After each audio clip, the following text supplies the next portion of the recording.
বাচ্চারা পরিবেশন করবে। মায়েদের জন্য, যে মা বড় হতে শেখায়, যে মা বাচ্চাকে বড় করে পথ চলা শেখায়, সেই মায়েদেরকে নিয়ে এই ছোট ছোট বাচ্চাগুলো তারা নৃত্য পরিবেশনের মাধ্যমে বুঝিয়ে দিবে মাকে কতটা ভালোবাসে।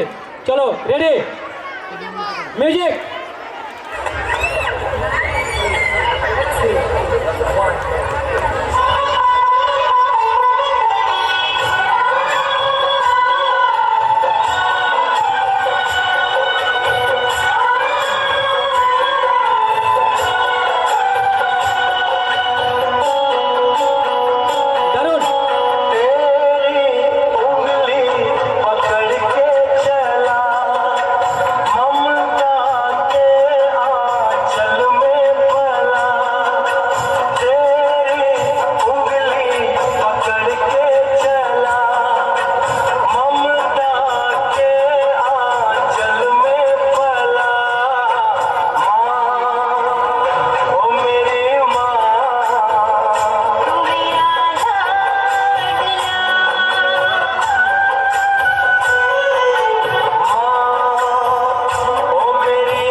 একটু জোরে হাততালি হবে।